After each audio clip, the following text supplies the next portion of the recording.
இன்றைய முக்கிய செய்திகள். மோடி டிரம்ப் சந்திப்பில் வர்த்தக போரை தவிர்க்க முக்கிய ஆலோசனை.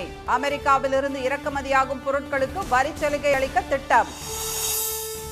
மறுமுறை நிறைவேற்றிய மசோதாவை குடியரசுத் தலைவருக்கு அனுப்பியது ஏன்? தமிழக அரசு தொடர்ந்த வழக்கில் ஆளுநர் ரவிக்கு உச்சநீதிமன்றம் கேள்வி. பட்டா வழங்குவது பற்றி 63 ஆண்டுகளுக்கு பிறகு முக்கிய முடிவு. சென்னை உள்ளிட்ட 4 மாவட்டங்களில் 86,000 பேருக்கு வழங்க ஸ்டாலின் உத்தரவு. எடப்பாடி பழனிசாமிக்கு நடந்த பாராட்டு விழாவை புறக்கணித்த செங்கோட்டையன். மூத்த நிர்வாகிகளின் அதிருப்தியால் தீவிரமடையும் அதிமுக உள்கட்சி பூசல்.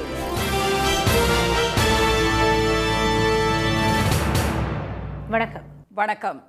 ட்ரம்பை பிரதமர் திரு மோடி சந்திக்க உள்ள நிலையில் அமெரிக்காவிலிருந்து இறக்குமதியாகும் முக்கிய பொருட்களுக்கு இந்தியாவில் வரிச்சலுகை அறிவிக்கப்பட உள்ளதாக தகவல் வெளியாகியுள்ளது.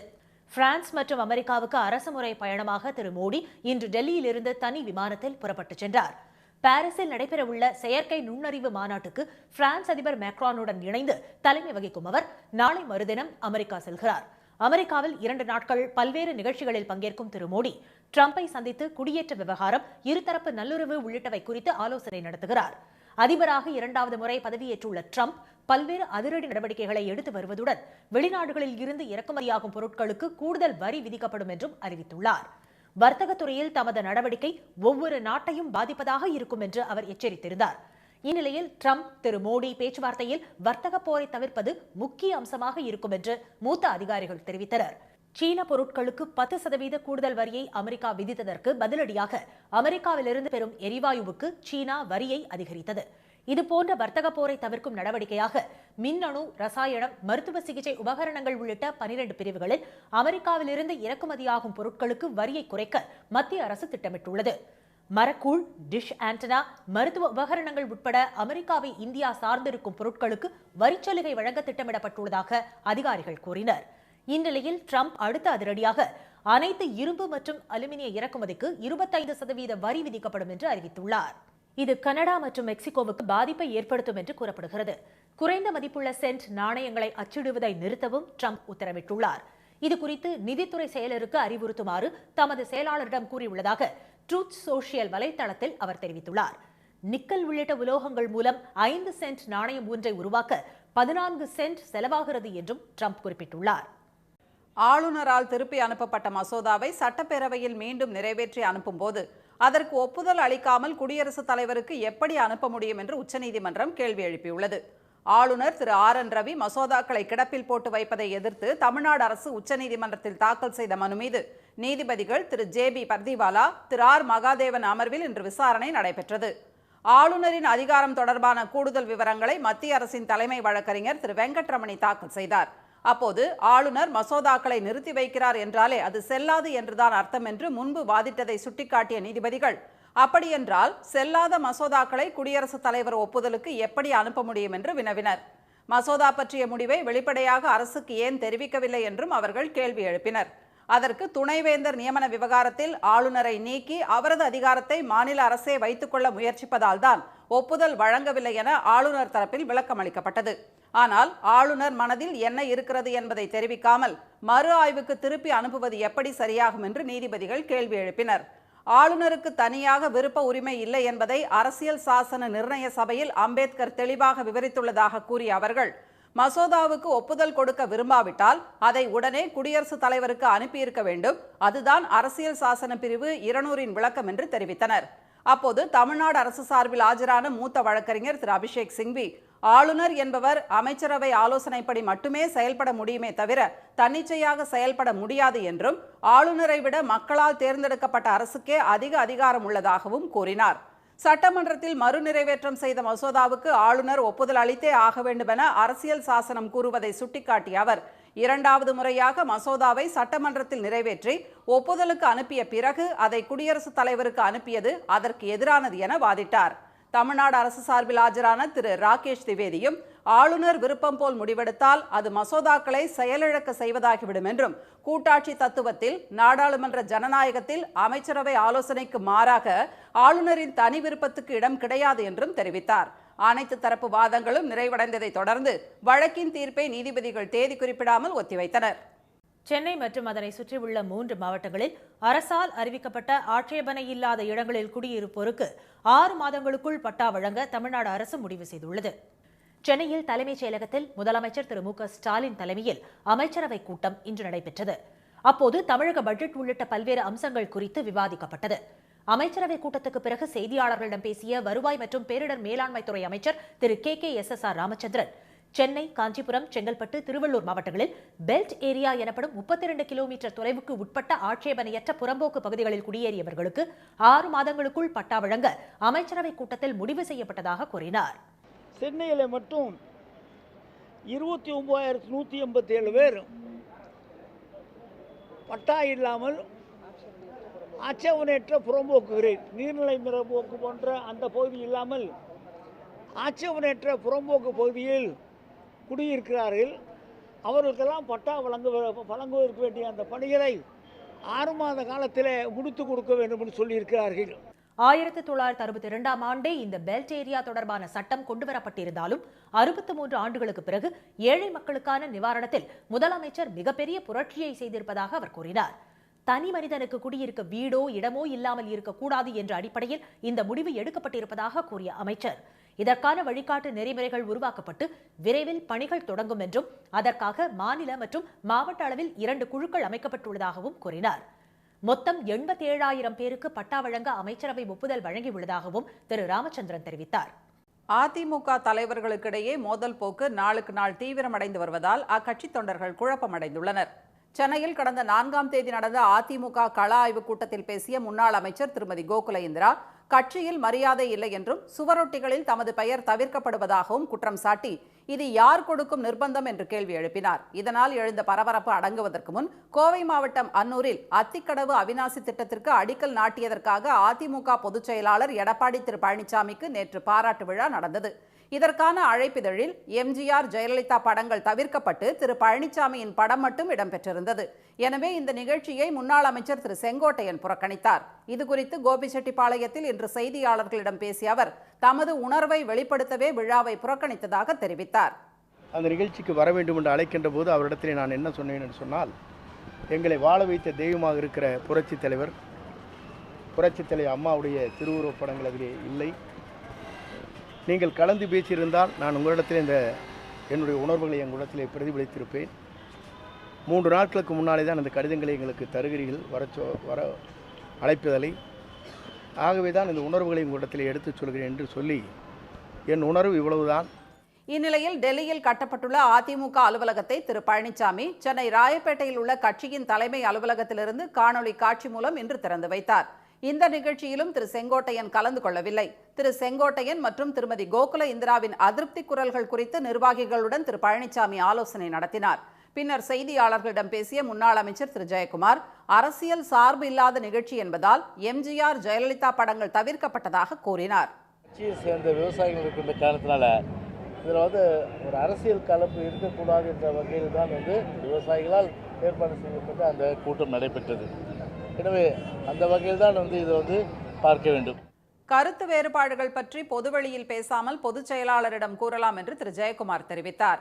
அதிமுக முன்னணி தலைவர்களின் அதிருப்தி குரல்கள் கட்சி தொண்டர்களிடையே குழப்பத்தை ஏற்படுத்தியுள்ளன. இதனிடையே புதுக்கோட்டையில் செய்தியாளர்களிடம் பேசிய அமமுக பொதுச் செயலாளர் திரு டிடிவி தினகரன், அத்திக்கடவு அவிநாசி திட்டத்தை திரு பழனிசாமி கொண்டுவரவில்லை என்றும் ஜெயலலிதா ஆட்சியின் நீட்சியே திரு பழனிசாமி என்றும் தெரிவித்தார். திரு செங்கோட்டையனின் ஆதங்கம் நியாயமானது என்றும் அவர் கூறினார். ஈரோடு கிழக்கு தொகுதி இடைத்தேர்தலில் வெற்றி பெற்றுள்ள திமுக வேட்பாளர் திரு சந்திரகுமார் தமிழ்நாட்டின் 234 தொகுதிகளிலும் வாக்காளர்களிடம் இதே மனநிலை நிலவுவதாக தெரிவித்துள்ளார். அத்தொகுதியில் நடைபெற்ற இடைத்தேர்தலில் அவர் 1,15,709 வாக்குகள் பெற்று 91,558 வாக்குகள் வித்தியாசத்தில் வெற்றி பெற்றார். அவரை எதிர்த்து போட்டியிட்ட நாதக வேட்பாளர் உட்பட அனைவரும் டெபாசிட் இழந்தனர். இதைத் தொடர்ந்து சட்டப்பேரவை உறுப்பினராக திரு சந்திரகுமார் இன்று பதவியேற்றார். முதலமைச்சர் திரு மு.க.ஸ்டாலின் முன்னிலையில் அவருக்கு பேரவைத் தலைவர் திரு அப்பாவு பதவி பிரமாணம் செய்து வைத்தார். பின்னர் செய்தியாளர்களிடம் பேசிய திரு சந்திரகுமார், அடுத்த ஆண்டு நடைபெறவுள்ள சட்டப்பேரவை தேர்தலில் எதிரிகள் மொத்தமாக வந்தாலும் தனித்தனியாக வந்தாலும் எதிர்கொள்ள திமுக தயாராக இருப்பதாக தெரிவித்தார். இந்த இடைத்தேர்தலுக்காக மட்டும் இப்படிப்பட்ட வெற்றியை கொடுக்கவில்லை என்று நாங்கள் கருதுகின்றோம். 2026 எதிர்வரும் தமிழ்நாடு சட்டமன்ற பொதுத் தேர்தலுடைய வெற்றியாகவே இதை நாங்கள் கருதுகின்றோம். ஏனென்று சொன்னால் இன்றைக்கு எந்த அளவில் எந்த அடிப்படையில் மக்கள் எங்களை ஆதரித்திருக்கிறார்களோ அதே அளவிலே அதே அடிப்படையிலே 234 தொகுதியினுடைய மக்களுடைய மனநிலையும் இருக்கும் என்பதிலே நாங்கள் மிகுந்த நம்பிக்கை கொண்டிருக்கின்றோம். 2026 சட்டப்பேரவை தேர்தலை சந்திக்க பல்வேறு வியூகங்களை திமுக தலைமை வகுத்து வருவதாக திரு சந்திரகுமார் கூறினார். அப்போதைய சூழலுக்கு ஏற்ப பிரச்சார உத்திகள் அமையும் என்றும் அவர் தெரிவித்தார். இனி வருவது செய்தி துளிகள். மணிப்பூர் முதலமைச்சர் பதவியை திரு பிரேன் சிங் ராஜினாமா செய்த நிலையில் புதிய முதலமைச்சரை தேர்ந்தெடுப்பதில் பாஜகவினரிடையே கடும் போட்டி ஏற்பட்டுள்ளது. புதிய முதலமைச்சரை தேர்வு செய்யும் வரை பதவியில் நீடிக்குமாறு திரு பிரேன் சிங்கை ஆளுநர் திரு அஜய்குமார் பல்லா கேட்டுக் கொண்டுள்ளார். இந்நிலையில் இன்று சட்டப்பேரவையை கூட்டுமாறு வெளியிட்ட அறிவிப்பை ஆளுநர் ரத்து செய்துள்ளார். சில தினங்களில் அவர் அளிக்கும் அறிக்கையின் அடிப்படையில் குடியரசுத் தலைவர் ஆட்சி அமல்படுத்தப்படலாம் என்று தகவல்கள் வெளியாகியுள்ளன. அமெரிக்க டாலருக்கு நிகரான இந்திய ரூபாயின் மதிப்பு இதுவரை இல்லாத அளவு சரிந்துள்ளது. இன்றைய வர்த்தகத்தின் தொடக்கத்தில் டாலருக்கு நிகரான ரூபாயின் மதிப்பு 44 காசுகள் வீழ்ச்சியடைந்து 87 ரூபாய் 94 காசுகளாக அதிகரித்திருந்தது. வாக்குறுதியை மீறி தமிழக மீனவர்களை கைது செய்யும் இலங்கை மீது இந்தியா தூதரக நடவடிக்கை மேற்கொள்ள பாமக நிறுவனர் மருத்துவர் ராமதாஸ் வலியுறுத்தியுள்ளார். ராமேஸ்வரம் மீனவர்கள் 14 பேர் நேற்று முன்தினம் சிறைப்பிடிக்கப்பட்டதற்கு அவர் கண்டனம் தெரிவித்துள்ளார். கடந்த ஆண்டு கொழும்பில் நடைபெற்ற இரு நாட்டு மீனவர்கள் நலனுக்கான கூட்டு பணிக்குழு கூட்டத்தில் மீனவர்கள் பிரச்சினையை மனித நேயத்துடன் அணுகுவதுடன் இருதரப்பு மீனவர் அமைப்புகளின் பேச்சுவார்த்தைக்கு ஏற்பாடு செய்ய இந்தியா வலியுறுத்தியதை ஏற்றுக்கொண்ட இலங்கை இதுவரை அதை செயல்படுத்தவில்லை என்றும் திரு ராமதாஸ் கூறியுள்ளார். ஈரோடு கிழக்கு இடைத்தேர்தலில் அதிமுகவினரும் திமுகவுக்கு வாக்களித்திருப்பதாக விடுதலை சிறுத்தைகள் கட்சித் தலைவர் திரு திருமாவளவன் தெரிவித்துள்ளார். சென்னை தலைமைச் செயலகத்தில் முதலமைச்சர் திரு மு க ஸ்டாலினை சந்தித்து வேங்கை வயல் குடிநீர் தொட்டியில் மனித கழிவு கலந்த விவகாரத்தில் நீதி விசாரணை மேற்கொள்ள வேண்டும் என்பது உள்ளிட்ட 4 கோரிக்கைகளை அவர் தெரிவித்தார். பின்னர் செய்தியாளர்களிடம் பேசிய திரு திருமாவளவன் அதிமுகவுக்கும் பாஜகவுக்கும் ஈரோடு வாக்காளர்கள் பாடம் புகட்டியிருப்பதாகவும் பெரியார் அரசியலை எவராலும் அசைத்து பார்க்க முடியாது என்றும் கூறினார். அவதூறாக பேசிய விவகாரத்தில் நாதக ஒருங்கிணைப்பாளர் திரு சீமான் விசாரணைக்கு ஆஜராக வடலூர் காவல்துறையினர் சம்மன் வழங்கியுள்ளனர். கடலூர் மாவட்டம் வடலூரில் கடந்த மாதம் 8ஆம் தேதி செய்தியாளர்களை சந்தித்த அவர் பெரியாரை அவதூறாக பேசியதாக வடலூர் காவல் நிலையத்தில் புகார் அளிக்கப்பட்டது. இது தொடர்பாக சென்னை நீலாங்கரையில் உள்ள திரு சீமானின் பங்களாவுக்கு சென்ற வடலூர் போலீசார் வரும் 14ஆம் தேதி ஆஜராக சம்மன் வழங்கினர். திருப்பதி லட்டில் கலப்பட நெய் கலந்த விவகாரத்தில் கைதான திண்டுக்கல் ஏஆர் டைரி நிறுவன உரிமையாளர் ராஜசேகரன் உள்ளிட்ட 4 பேர் சிறையில் அடைக்கப்பட்டனர்.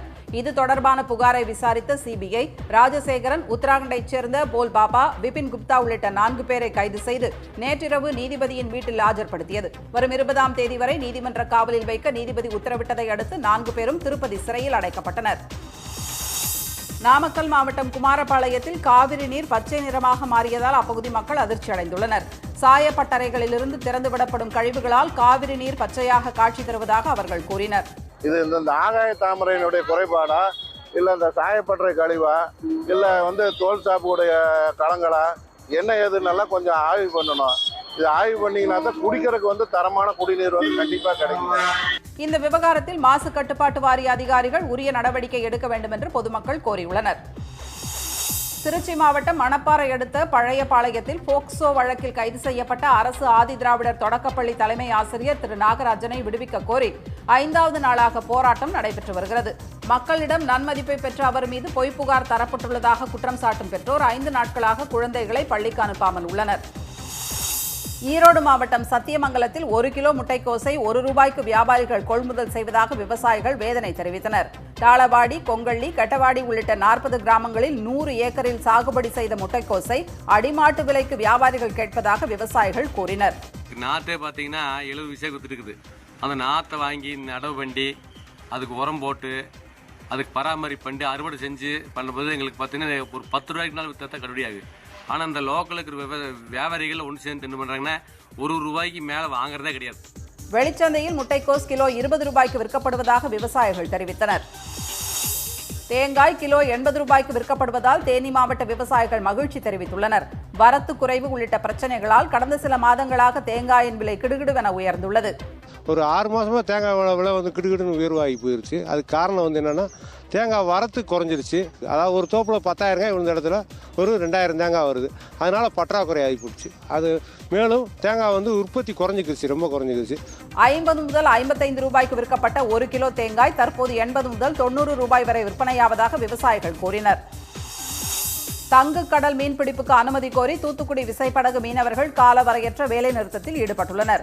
காலை 5 மணிக்கு கடலுக்கு செல்லும் மீனவர்கள் இரவு 9 மணிக்குள் கரை திரும்ப வேண்டும் என்ற விதி உள்ளது. இதற்கு எதிர்ப்பு தெரிவித்துள்ள தூத்துக்குடி மீனவர்கள் மற்ற மாவட்டங்களில் உள்ளது போல தங்கு கடல் மீன்பிடிப்புக்கு அனுமதிக்க வேண்டும் என்று வலியுறுத்தி வருகின்றனர். இன்றைய வர்த்தக முடிவில் மும்பை பங்குச்சந்தை குறியீட்டு எண் சென்செக்ஸ் 548 புள்ளிகள் குறைந்து 77,312 புள்ளிகளாக இருந்தது. தேசிய பங்குச்சந்தை குறியீட்டு எண் நிஃப்டி 178 புள்ளிகள் சரிந்து 23,382 புள்ளிகளாக நிறைவடைந்தது. சென்னையில் இன்று ஆபரண தங்கத்தின் விலை சவரனுக்கு 280 ரூபாய் உயர்ந்து ஒரு சவரன் 63,840 ரூபாயாகவும், ஒரு கிராம் 7,980 ரூபாயாகவும் உள்ளது. வெள்ளி விலை மாற்றமின்றி ஒரு கிராம் 107 ரூபாயாக உள்ளது. மீண்டும் இன்றைய முக்கிய செய்திகள். ட்ரம்பை பிரதமர் மோடி சந்திக்க உள்ள நிலையில் அமெரிக்காவிலிருந்து இறக்குமதியாகும் முக்கிய பொருட்களுக்கு இந்தியாவில் வரிச்சலுகை அறிவிக்கப்பட உள்ளதாக தகவல் வெளியாகியுள்ளது. சட்டப்பேரவையில் மீண்டும் நிறைவேற்றி அனுப்பிய மசோதாவுக்கு ஆளுநர் ஒப்புதல் அளிக்காமல் குடியரசுத் தலைவருக்கு எப்படி அனுப்ப முடியும் என்று உச்சநீதிமன்றம் கேள்வி எழுப்பியுள்ளது. சென்னை மற்றும் அதனை சுற்றியுள்ள 3 மாவட்டங்களில் ஆட்சேபனை இல்லாத இடங்களில் குடியிருப்போருக்கு 6 மாதங்களுக்குள் பட்டா வழங்க தமிழ்நாடு அரசு முடிவு செய்துள்ளது. இத்துடன் இந்த செய்திகள் நிறைவடைந்தன. மீண்டும் சன் டிவியில் செய்திகள் காலை 7:30 மணிக்கு. செய்திகளை உடனுக்குடன் தெரிந்து கொள்ள QR கோடை ஸ்கேன் செய்து சன் நியூஸ் வாட்ஸ்அப் சேனலில் இணைந்திருங்கள். வணக்கம். வணக்கம்.